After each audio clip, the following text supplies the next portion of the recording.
तो ऐसा थोड़ी है कि अगर अन्य दल में कोई राजनीति कर रहा है तो भगवान राम उनके नहीं है। ये तो चूंकि चुनावी मुद्दा है, जनता समझ चुकी है। लेकिन पता नहीं कि चूंकि क्या ऐसी रणनीति है कांग्रेस की या नीतियां हैं कि लोग हमें तो पसंद कर रहे थे लेकिन कांग्रेस नहीं जोड़ पा रही थी। भगवान राम को भी दया आ रही है कि हद हो गई है, उनको भी लग रहा है ऐसा कि मुझे इतना बड़ा मुद्दा बना के तो मंदिर बन चुका है। तो बहुजन और ब्राह्मण का कॉम्बिनेशन ही बैठ रहा है, लोगों में खलबली का कारण यही है। भैया और राम राम नमस्कार। हम है बुंदेली बौछार महुआ से भरत त्रिपाठी। लोकसभा चुनाव की रणभेरी बच चुकी है। हमीरपुर महुआ तिंदवारी लोकसभा सीट से बहुजन समाज पार्टी बसपा को टिकट होने के बाद इतने चुनावी माहौल गर्म हो चुके हो और चुनावी मुकाबला रोचक हो चुके हैं। भारतीय जनता पार्टी ने अपने 2 बार के सांसद कुंवर पुष्पेंद्र सिंह चंदेल का अपना प्रत्याशी बना हुआ है। और इंडी गठबंधन से समाजवादी पार्टी से अजेंद्र सिंह राजपूत का चुनावी मैदान में उतारा हुआ है। बहुजन समाज पार्टी ने निर्दोष दीक्षित का चुनावी मैदान में उतारा हुआ है। 20 मई का हमीरपुर लोकसभा सीट पर वोटिंग होने हैं। हमारे संग आज खास चर्चा करें कि लाने बसपा प्रत्याशी निर्दोष दीक्षित जी हैं, इनसे हम बातचीत करें। भाई साहब, बुंदेली बौछार में तो पहले आपको स्वागत है। भैया भरत भैया, आप सबको बहुत बहुत धन्यवाद कि आपने अपने चैनल के माध्यम से हमें अपनी बात रखने को मौका दो। ये खिलाने आपको और बुंदेली बौछार को बहुत बहुत धन्यवाद। भाई साहब, देखो जाए तो क्षेत्र ज़्यादा बड़ा है और चुनाव प्रचार को समय कम है, कैसी तैयारी चल रही है आपकी? जब जनता का आशीर्वाद होता है और संगठन बूथ स्तर पर होता है तो समय कहीं कम नहीं होता है। चूँकि बसपा एक कैडर पार्टी है, कैडर पार्टी में कार्यकर्ता बूथ लेवल पर खड़ा हुआ है और बहन जी ने जिस तरीके से मेरे ऊपर विश्वास जताया है, मुझे तो पहले बहन जी का धन्यवाद इसलिए देना चाहिए कि मुझ जैसे एक सामान्य व्यक्ति को बहुजन समाज पार्टी ने टिकट दिया है। ये बहन जी के लिए और बहुजन समाज पार्टी के लिए मैं बहुत बहुत आभार और धन्यवाद देता हूँ। भाई, जब आप कांग्रेस पार्टी में रहे, कांग्रेस से आप प्रदेश सचिव रहे, विधानसभा 2022 में आपने चुनाव भी लड़ो सरकारी विधानसभा से। क्या कांग्रेस की नीति ऐसी आपका पसंद नहीं आई कि आपने कांग्रेस छोड़ के आप बसपा में आए और आप टिकट लिया? देखो, पूरे जिला ने देखो हमें और पूरे बुंदेलखंड ने कि हम कांग्रेस को झंडा 10 साल से लगा उतरे, जन जन तक गए, लोगों तक गए और जोड़ने को प्रयास करो। लेकिन पता नहीं कि चूंकि क्या ऐसी रणनीति है कांग्रेस की या नीतियां हैं कि लोग हमें तो पसंद कर रहे थे लेकिन कांग्रेस नहीं जोड़ पा रहे थे। ऐसा हमने चूंकि अध्ययन किया, ऐसा हमने समझा, तो हमें लगा कि अब कांग्रेस से लोग नहीं जुड़ पा रहे हैं और बहन जी का आशीर्वाद मिल रहा है तो क्यों ना बहन जी की कैडर वाली पार्टी में जाया जाए। दूसरी बात, बहन जी ने भी सोचा कि नया युवा है, ब्राह्मण चेहरा है, एक कॉम्बिनेशन उसने बहन जी ने ध्यान दिया। उन्होंने सोचा कि एक दलित वोट मिलेगा और ब्राह्मणों का वोट मिलेगा। इस कॉम्बिनेशन को देखते हुए बहन जी ने मुझे आशीर्वाद दिया। भाई साहब, अगर बात करी जाए बहुजन समाज पार्टी की हमीरपुर तिंदवारी महुआ लोकसभा सीट में और पिछले कई चुनाव देखे जाए, 4-5 चुनाव, तो 2009 में बहुजन समाज पार्टी से विजय बहादुर सिंह चुनाव लड़े थे, जीत हासिल करी थी। इसके बाद 2014 में राकेश गोस्वामी चुनाव लड़े थे, लगभग 2.25 लाख वोट उन्हें मिले थे, 1,75,000 कछु वोट मिले थे। 2019 में बसपा सपा गठबंधन से दिलीप सिंह चुनाव लड़े थे, लगभग 3.5 लाख वोट उन्हें मिले थे। अब इन वोट बैंक का बढ़ाएं कि लाने आप ब्राह्मण प्रत्याशी बार उतारो है बहुजन समाज पार्टी ने, कैसे वोट बैंक बढ़े? काई की रणनीति आपने और आपकी पार्टी ने तैयार करी? देखो, जोन बेस पे हमें टिकट मिलो उनको आधार यही है कि हमारे सामने लिखो निर्दोष दीक्षित।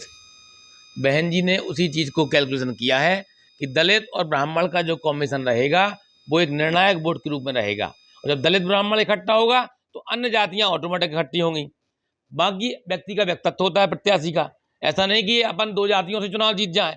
जब सबका प्रेम मिलेगा, हर जाति का स्नेह मिलेगा तो निश्चित तौर पर ये परिणाम एक परिवर्तन के रूप में सबको दिखाई देगा। भाई, जब भाजपा एक राम मंदिर को मुद्दा भी चुनाव में लेके आ रही और राम लहर पूरे प्रदेश में, देश में राम लहर की बात कर रही, ये राम लहर से कैसे मुकाबला होगा?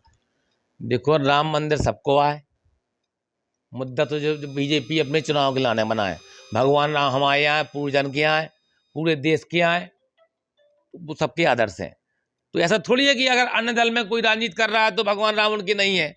ये तो चूंकि चुनावी मुद्दा है, जनता समझ चुकी है और ये कब तक कैसे करेंगे। भगवान राम को भी दया आ रही है कि हद हो गई है, उनको भी लग रहा है ऐसा कि मुझे इतना बड़ा मुद्दा बना के तो मंदिर बन चुका है, लोग दर्शन कर रहे हैं बढ़िया, तो मुद्दा ये खत्म है, इसमें कोई दो राय नहीं है। लोग चूंकि परिवर्तन का मन बना चुके हैं, खास तौर से हमीरपुर महोबा तिंदवाड़ी सीट पर लोगों को पता है कि हमारा सांसद 10 साल लापता रहा है, ना तो वो किसी को दिखाई दिया है आज तक, ना किसी के सुख दुख में रहा है, ना किसी को उन्होंने फोन उठाया है। आपको बताएं तो जनता तो मन बना चुकी है परिवर्तन की। उस परिवर्तन के विकल्प रूप में आप सबको लड़का, आप सबको भैया निर्दोष दीक्षित बीच में आ गो। तो ऐसा विश्वास है हमें, कहूँ ना कहूँ, कि सबको आशीर्वाद, सबको प्रेम, ये लड़का का, ये भैया का, सब जने मिलके दे है। भाई जब अभी आपने बात करी दलित वोटन की और ब्राह्मण वोटन की, तो अगर इस लोकसभा क्षेत्र में देखो जाए तो बहुजन समाज पार्टी को जो कोर वोटर है वो बहुजन वोटर है, जो काफ़ी ज़्यादा संख्या में, और ब्राह्मण वोट भी है काफ़ी ज़्यादा संख्या में। तो बहुजन और ब्राह्मण को कैसे कॉम्बिनेशन आप बैठा पा रहे हैं? देखो, बहुजन और ब्राह्मण का कॉम्बिनेशन ही बैठ रहा है। लोगों में खलबली का कारण यही है।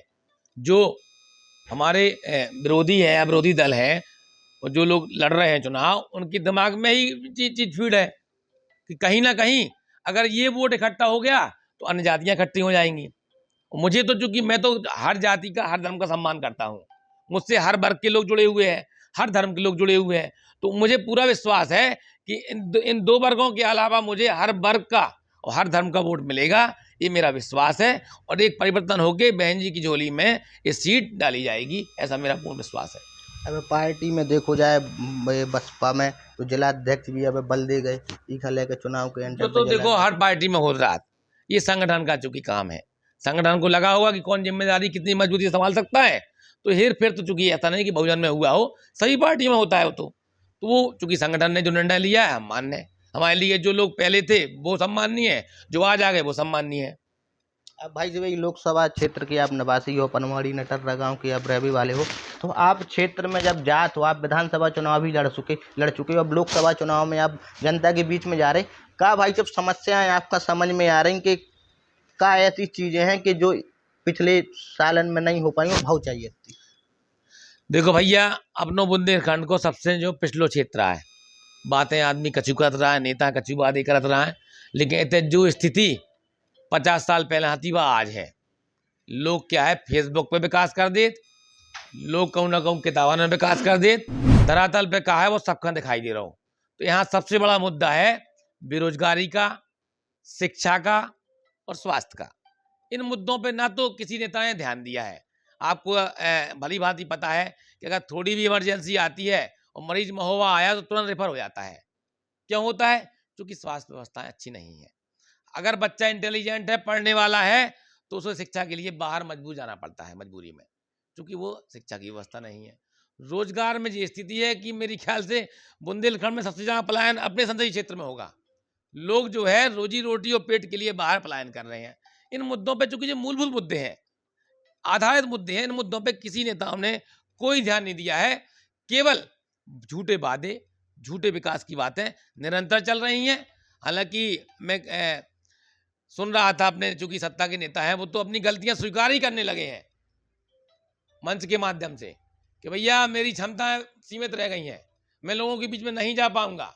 दूसरी बात, मुझे नहीं कहना चाहिए किसी का नाम लेके, लेकिन सत्ता पक्ष के नेता तो इतने ज़्यादा कॉन्फिडेंस में हैं, उनका ये कहना है, इतने विश्वास में है वो, या घमंड में मान लीजिए, उनमें इतना अभिमान है कि वो कह रहे हैं मुझे तो लोग ऑटोमेटिक वोट देंगे, लोगों की मजबूरी है मुझे वोट देना, ऐसा उनका मानना है। और मत का और वोट का महत्व जब मतदाता करेगा तब उन्हें परिणाम समझ में आएगा कि वोट की ताकत क्या होती है। आपने छोटे चुनाव में देखा होगा लोगों का अभिमान, लोगों का घमंड, घमंड तोड़ता है मतदाता का मत। मुझे पूर्ण विश्वास है कि इस बार जो लोग विकास की बात ना करके केवल लहर की दम पे चुनाव लड़ रहे हैं कि हम, हमारी लहर है, ये ऐसा है वैसा है, तो ऐसा कुछ नहीं है। लोग मन बना चुके हैं परिवर्तन का, और मन जो बनाया है तो लोगों ने भरपूर आशीर्वाद देने के लिए अपने लड़का का, निर्दोष दीक्षित का, अपने भैया का आशीर्वाद देने के लिए विकल्प के रूप में चुन लो, जो हमें माई को विश्वास है, आप सबको विश्वास है।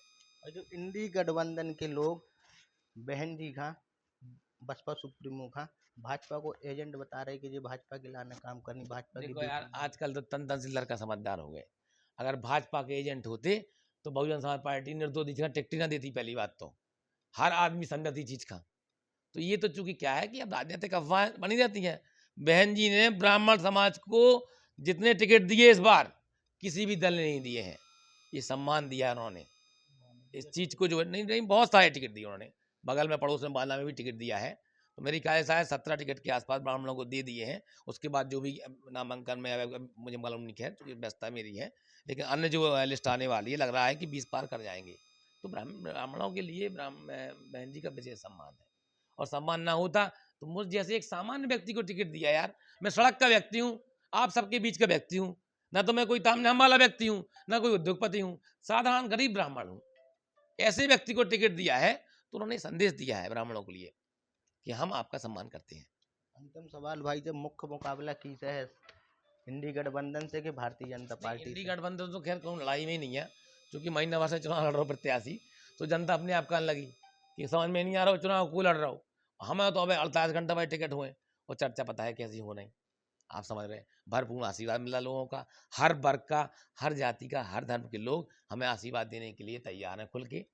तो मुकाबला चूंकि इसलिए हम कहेंगे कि चुनाव जी जनता लड़ रही है, निर्दोष दीक्षित नहीं लड़ रहा है। भाई जब एक सवाल और अब जहन में आओ हमारे कि मुस्लिम जो वोटर है, मुस्लिम समाज है जो, वो समाजवादी पार्टी अपने समाजवादी पार्टी का कोर वोटर अपना मांग रही, का बहुजन समाज पार्टी का मुस्लिम वोट आप कई लोकसभा क्षेत्र में वोट पूरा मिलने बिल्कुल जो मानो आप, मैं तो बहुत धोखे में है इंडी गठबंधन वाले समाजवादी पार्टी के लोग। हम तो पूरा विश्वास कर रहे हैं कि मुस्लिम वर्ग भी हमें संपूर्ण रूप से वोट करेगा, जो उसको दिखाई दे रहा ना कि कौन कितनी स्पीड में है। उन्हें मालूम है कि टॉप गियर पे चल रही है गाड़ी, तो वो टॉप गियर के साथ जाएंगे कि थर्ड गियर के साथ जाएंगे। तो पूर्ण विश्वास है कि हमारे साथ हर वर्ग का, हर धर्म के लोग, मुस्लिम समाज के लोग साथ रहेंगे, ऐसा मेरा मानना है, ऐसा विश्वास है।